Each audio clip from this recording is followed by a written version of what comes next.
त्रिवेणी तीरे घनश्याम की बंसी बाज रही। मधुदासी भई दीवानी लिख लिख के भजनिया गाय रही। बोल बोल मुरलिया वाले की जय।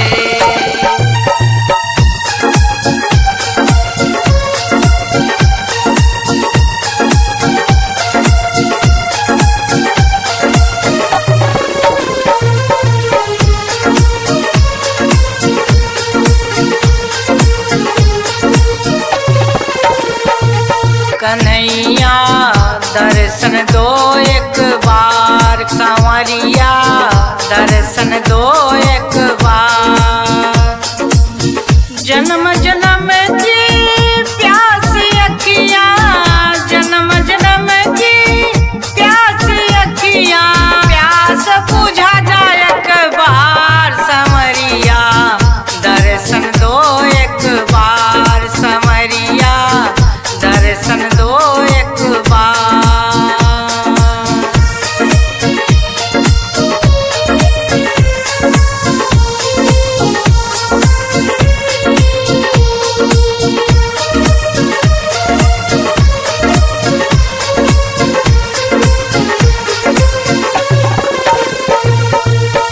रास्ता निहारूं तेरी संवरिया, रास्ता निहारूं तेरी संवरिया।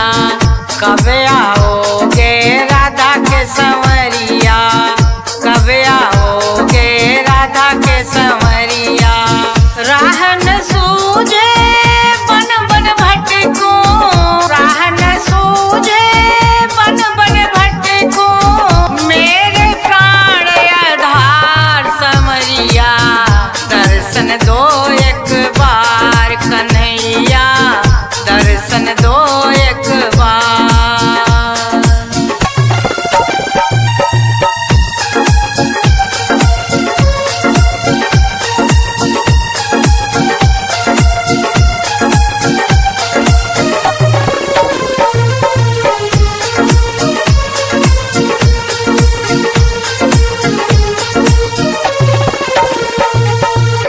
जीवन की डोरी तेरे हाथ में, जीवन की डोरी तेरे हाथ में।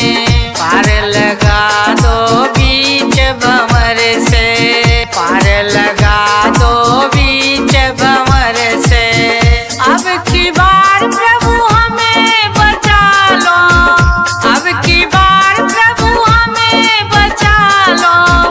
करुणा दया निधान संवरिया दर्शन दो एक बार। कन्हैया दर्शन दो एक बार।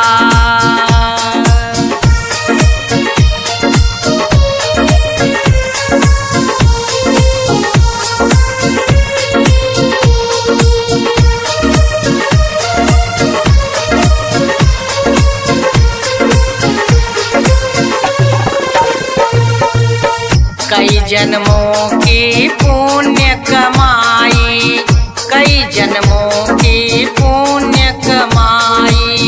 आज सुफल भय हरि गुण गाई, आज सुफल भय हरि गुण गाई।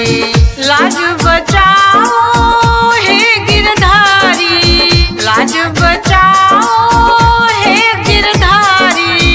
भगतन के भगवान संवरिया दर्शन दो एक बार। कन्हैया दर्शन दो एक बार।